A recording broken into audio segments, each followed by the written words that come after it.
Là, ça fait pile poil une semaine que je me suis fait lisser les cheveux.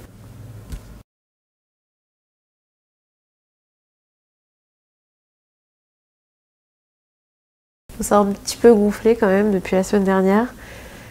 Il y a des petits frisottis au niveau des pointes notamment. Et de la racine des cheveux.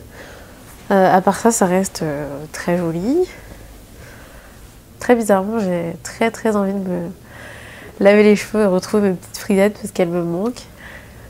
Donc j'ai très envie de me laver les cheveux et de refaire mon twist out et tout ça. Mais bon, je vais attendre un peu, je vais essayer de profiter encore un petit peu de mes cheveux lisses, sachant que je vais pas me relisser les cheveux avant un bon moment.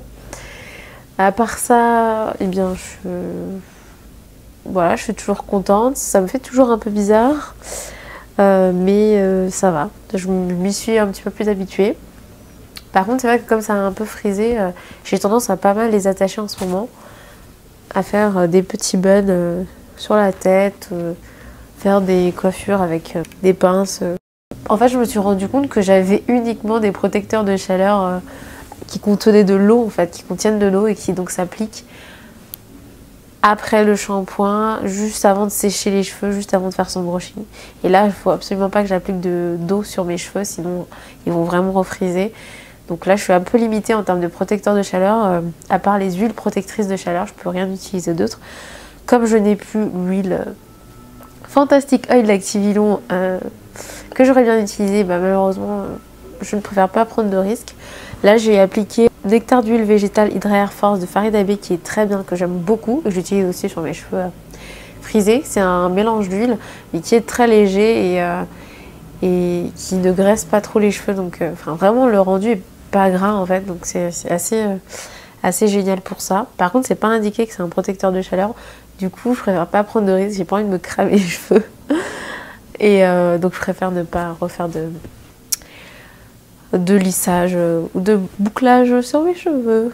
En mai, ça fera 4 ans que j'ai arrêté le défrisage et 3 ans et demi que j'ai fait mon Big Shop. Je me dis ça peut être pas mal de faire un late change sur cheveux lisses, sachant que la coiffeuse m'a bien coupé genre 10 cm de pointe ou quelque chose comme ça. C'est pas très grave, hein, ça va repousser. Donc là, je vais faire un petit lane check pour voir ma longueur.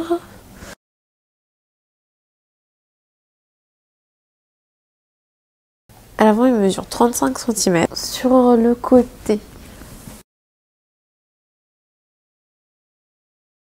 30 cm. À l'arrière,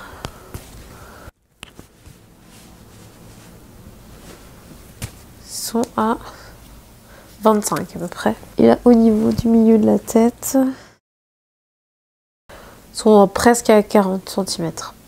La coiffeuse m'a vraiment égalisé tous mes cheveux, donc tous mes cheveux se terminent à peu près à la même longueur. Mais donc forcément, par contre, ça veut dire que mes cheveux à l'arrière sont un peu plus courts, puisqu'ils font à peu près 25 cm. À l'avant, ils font à peu près 30 cm. Sur le dessus de la tête, ceux qui sont le plus longs, puisqu'ils partent de là, redescendent jusque là, ils font entre 35 et 40 cm. Donc voilà à peu près pour 4 ans d'arrêt du défrisage et vraiment 3 ans et demi de naturel en fait. Ça fait plus de 10 cm par an. Plutôt pas mal comme pouce. Et bien j'espère que cette vidéo vous a plu.